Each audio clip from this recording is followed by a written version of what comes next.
கிறிஸ்துவுக்குள் பிரியமானவர்களே, கர்த்தரும் இரட்சகருமாய் இயேசு கிறிஸ்துவின் ஈடினியேற்ற நாமத்தினாலே உங்கள் யாவருக்கும் என் அன்பின் வாழ்த்துவை தெரிவித்துள்ளேன். தேவன் அருளிய அப்பம் பிரேயர் மினிஸ்ட்ரி சேனல் மூலியமாக உங்களோடு சந்திப்பதில் மிகுந்த மகிழ்ச்சி அடைகிறேன். தினம்தோறும் அதிகால வேளையிலே பரிசுத்த வேதாந்தத்தின் ஒரு பகுதியை தியானித்து நம்முடைய குடும்ப பாதுகாப்பிற்காக நாம் ஜெபித்து வருகிறோம். அதிகால வேளையிலே அபிஷேகங்களை பெற்றுக்கொள்ள, தேவனுடைய கிருபை பெற்றுக்கொள்ள புதிய நாளிலும் இணைந்திருங்கள். அதிகால வேளையிலே இணைந்திருங்கள்.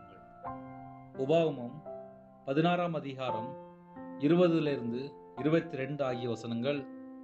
நீ பிழைத்து உன் தேவனாகிய கர்த்தர் உனக்கு கொடுக்கும் தேசத்தை சுதந்திரித்துக் கொள்ளும்படிக்கு நீதியையே பின்பற்றுவாயாக.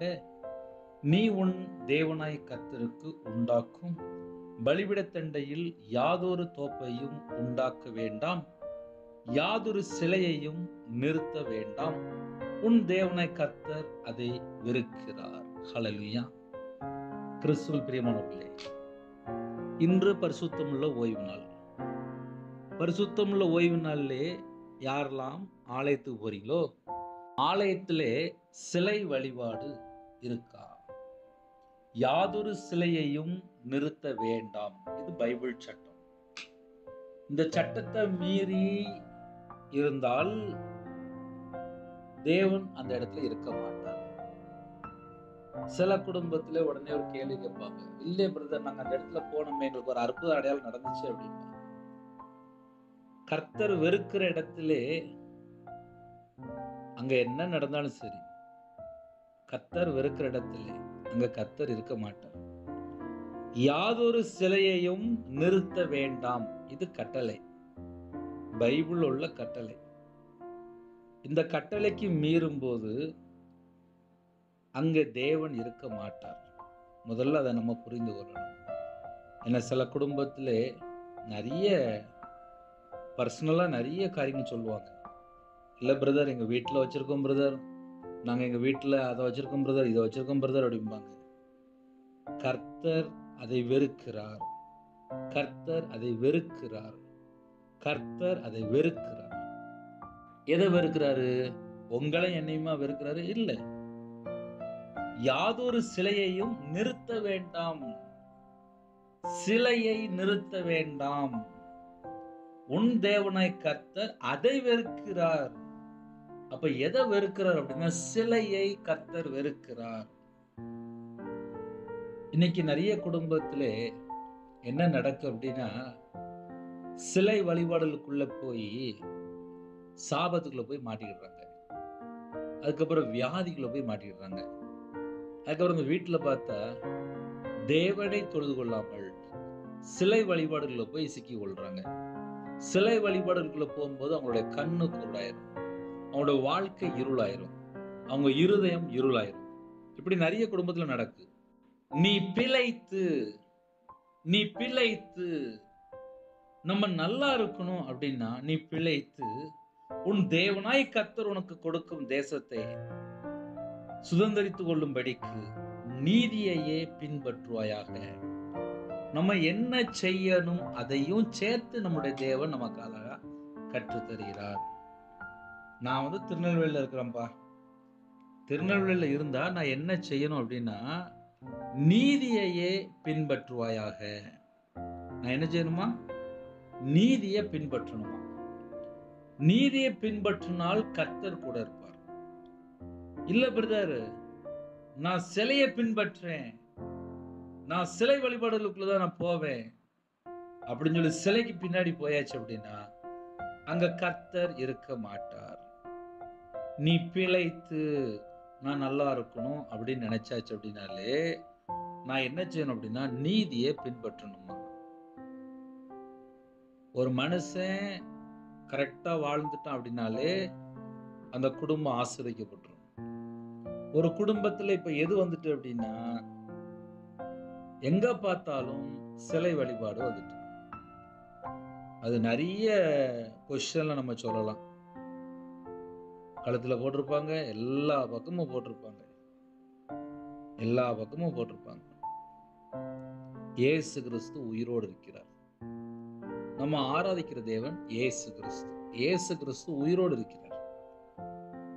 உயிரோடு இருக்கிற இயேசுவை நம்ம வேற ஒரு இடத்துல தேடினால் அங்க கர்த்தர் இருக்க மாட்டார். கர்த்தர் அதை வெறுக்கிறார் அப்படின்னு சொல்லி போட்டிருக்கு. அப்ப சிலை வழிபாடு அதை கர்த்தர் வெறுக்கிறார். கர்த்தர் வெறுக்கக்கூடிய காரியத்தை ஒரு வீட்டுக்குள்ளேயோ இல்ல ஞாயிற்றுக்கிழமை சர்ச்சைக்கு நீங்க போற இடத்துலயோ எங்க இருந்தாலும் சரி, யாதொரு சிலையும் நிறுத்த வேண்டாம். இந்த வார்த்தைக்கு எங்கெல்லாம் மீறி அங்க இருக்கோ அந்த இடத்துக்கு நாமும் போனாலும் கர்த்தர் வெறுக்கத்தான் செய்வார். இதை முதல்ல புரிந்து கொள்ளணும்.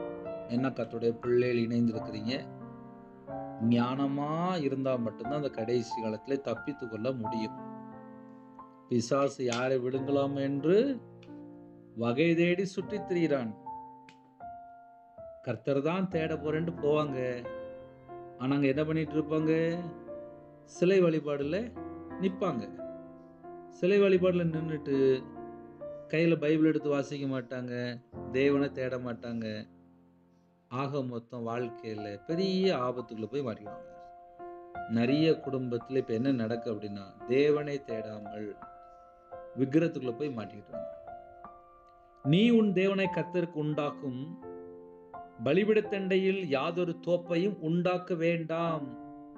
யாதொரு தோப்பையும் உண்டாக்க வேண்டாம், நீ ஒண்ணுமே செய்ய வேண்டாம்ப்பா அப்படின்ட்டார்.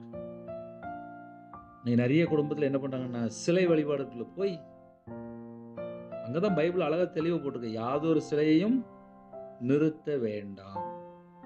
இந்த சட்டத்துக்கு கீழ்ப்படியாம நான் இஷ்டம் போலதான் நான் வாழ்வேன், நான் யார் பேச்சும் கேட்க மாட்டேன், நான் மனைவி பேச்சும் கேட்க மாட்டேன், நான் அப்படிதான் இருப்பேன் அப்படின்னு நினைச்சால் ஒண்ணும் செய்ய முடியாது. அதனால பரிசுத்தமுள்ள ஓய்வு நாள்ல ஆலயத்துக்கு போறீங்களா, யாதொரு சிலையும் நிறுத்த வேண்டாம். நிறுத்தப்பட்ட இடத்துல யார் எங்க போனாலும் சரி, அந்த இடத்துல கர்த்தர் அதை வெறுக்கிறாராம். கர்த்தர் வெறுக்கிற இடத்துல நமக்கு என்ன வேலை? நம்ம அப்படி யோசித்து பார்க்கணும். சிலை வழிபாடு இருக்கா, சிலை இருக்கா, கர்த்தர் வெறுக்கிற இடத்துல எனக்கு அங்க என்ன வேலை? அதனால அப்படி யோசித்து நம்மை நாம் ஆராய்ந்து முடிவெடுப்போம். பரிசுத்தமுள்ள ஓய்வு நாளிலே யாரெல்லாம் ஆலயத்து போறீங்களோ, தேவனை ஆவியோடும் உண்மையோடும் தேடுங்க. கர்த்தர் கூட இருப்பார். கண்களை மூடி நாம் ஜெபம் செய்வோம். எங்களை அதிகமாய் நேசிங்கள் அன்பு அந்த பரிசுத்தமுள்ள நல்ல பிதாவே, நன்றியோடு துதிக்கிறோம்ப்பா.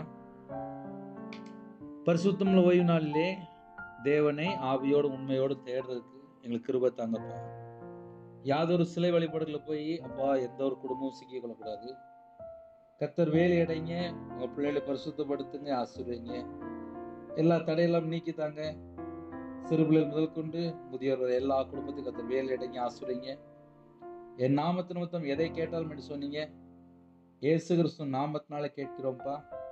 எல்லா குடும்பத்தையும் கர்த்தர் வேலை அடைத்து ஆசீர்வதிங்க. வேற வேற நாட்டுக்குள்ள இருக்காங்க, இந்த நாளிலும் பரிசுத்தமுள்ள ஓய்வு நாளிலே ஆலயத்துக்கு புறப்பட்டு போக கர்த்தர் கிருபை செய்யுங்க. கர்த்தர் கூட இருங்க. உங்க பாதத்தில் அர்ப்பணிக்கிறோம். எத்தனையோ தேசத்துக்குள்ள இணைந்திருக்காங்கப்பா. உங்களோட வாழ்க்கையில என்னென்ன காரியத்துல குறைகள் இருக்கோ குறைகளை மன்னிங்க. இந்த நாளிலும் தேவ திட்டத்துக்குள்ள நாங்க வரணும்ப்பா. இந்த நாளைக்கான கிருபைக்கான நன்றி. எல்லாரும் ஆலயத்துக்குள்ள போகணும்ப்பா. அந்த கிருபை தாங்க, நீங்க கூட இருங்க, உங்க நாம மையப்படுத்தும். சில குடும்பத்திலே இருதயம் ஃபுல்லா பாரம், இந்த பாரத்தை நீக்கி போடுங்கப்பா. இந்த நாளும் யாரெல்லாம் பிறந்த நாள் கொண்டாடுறாங்களோ, திருமண நாள் கொண்டாடுறாங்களோ, கர்த்தர் உங்க பிள்ளைகளை 1000 தலைமுறைக்கு ஆசீர்வதிங்க. கற்பத்தினியா ஜெபிறாங்க, கர்த்தர் மனமறங்க. மாசமா இருக்க குடும்பத்தை கர்த்தர் விசேஷமா பாதுகாத்து ஆசீர்வதிங்க. டெலிவரி போற குடும்பத்தை கர்த்தர் கூட இருந்து நார்மல் டெலிவரி ஆக்கி தந்து ஆசீர்வதிங்க.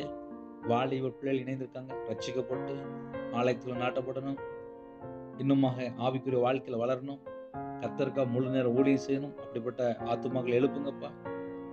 திருமணத்துக்கு ஆயத்தமா இருக்காங்க, ஏற்ற துணையை தாங்க. திருமணம் முடிந்ததுக்கு அப்புறம் குடும்பமா சர்ச்சைக்கு போகாம இருக்காங்க, அந்த குடும்பத்தை கர்த்தர் சந்திங்க. எல்லா குடும்பமும் ஆலயத்துக்குள்ள நாட்டப்படணும், கர்த்தர் கிருபை தாங்க. யாதொரு சிலையையும் நிறுத்த வேண்டாம், உன் தேவனாய் கர்த்தர் அதை வெறுக்கிறார் என்று வேதம் சொல்லுது. மெய்யான தேவனை அப்பா நீதியோடு பின்பற்ற கர்த்தர் கிருபை செய்யுங்க. கர்த்தர் பொறுப்படுத்துவங்க. தேவனர்களே அப்ப மினிஷன் ஆசிரிங்க. இந்த நாள் முழுதும் ஆலயத்துக்குள்ளே அப்பா எங்களோட வாழ்க்கை இருக்கணும்ப்பா. தேவையில்லாம எந்த இடத்துக்கு நாங்கள் போகக்கூடாது. இந்த இந்த நாளை கர்த்தர் எங்களை ஆசீர்வதித்தாங்க. ஆலயத்துடைய நன்மைகளை பெற்றுக்கொள்ள ஆலயத்துக்கு புறப்பட கிருபை தாங்க. விசேஷமாக சில குடும்பத்தில் ஆலயத்தில் போக முடியாத சூழ்நிலை, சரீரத்தில் பலவீனத்தோடு படுத்த படுக்கையில ஹாஸ்பிட்டல்ல அவசர சிகிச்சை இருக்காங்க. அந்த குடும்பத்தை சுகம் தந்து தீர்காயுசு தந்து பூரணமா விடுதலை தந்து ஆலயத்தில் போய் சாட்சி சொல்ல கர்த்தர் கிருபை செய்யுங்க. ஒவ்வொரு குடும்பத்தையும் உங்களோட ரத்த கொட்டைகளை வேலடைங்க. இந்த நாளிலும் எந்த குடும்பத்திலே அவசர நிமித்தமா வெளியில பொறுப்புறாங்களோ எல்லா குடும்பத்தையும் உங்களோட ரத்த கொட்டைகளை வேலடைத்து மூடி மறைத்து பாதுகாத்துங்க. எல்லா குடும்பத்தையும் உங்களுடைய ஜீவனுக்குள்ள அர்ப்பணிக்கிறோம். எல்லா நாட்டில் இருக்க ஜனங்களையும் உங்களுடைய ஜீவனுக்குள்ள அர்ப்பணிக்கிறோம். எத்தனையோ தேசத்துக்குள்ள இணைந்திருக்காங்க. தேவன் அருளி அப்பம் பிரேயர் மினிஸ்டர் மூலமாக இணைந்திருக்கிற குடும்பங்கள் எல்லாம் இயேசு கிறிஸ்து நாமத்தினால் ஆசீர்வதிக்கப்பட்டு கர்த்தர் பயன்படுத்தணும். அப்பிரயோஜனமான ஊழியக்காரப்பா, கர்த்தர் கூட ஒவ்வொரு குடும்பத்தையும் ஆசீர்வதிங்க. துதிகான மகிமை எல்லாம் ஒவ்வொருவருக்கே செலுத்திடும். இயேசு கிறிஸ்து பிதாவே, தேவனுக்கே மகிமை உண்டதாக. கர்த்தர்தாமே உங்களை உங்கள் குடும்பத்தை சகல காரியத்திலும் சம்பூர்ணமாக திருப்தியாக கர்த்தர் கொடுத்து ஆசீர்வதிப்பாராக. ஆமென். கர்த்தராகிய இயேசுவின் கிருபையும் பிதாபாகிய அன்பும் பரிசுத்தனுடைய ஐக்கியமும் இப்பொழுதும் எப்பொழுதும் சதா காலங்களில் நம்ம மனதில் கொடுப்பதாக. ஆமென். கிறிஸ்துவ பிரியமானவர்களே, 9363064181 என்ற நம்பத்தில் உண்டால் நாங்கள் உங்களுக்காக குடும்பத்தை ஜெபிப்போம். நீங்களும் எங்கள் ஊழியர்களுக்காக ஜெபித்துள்ளுங்கள். கர்த்தர் உங்களையும் உங்கள் குடும்பத்தையும் சகல காரியத்திலும் சம்பூர்ணமாக திருப்தியாக கர்த்தர் கொடுத்து ஆசீர்வதிப்பாராக. ஆமென். God bless you. Thanks for watching. Please subscribe our channel. Click the like and share. Click the bell. God bless you.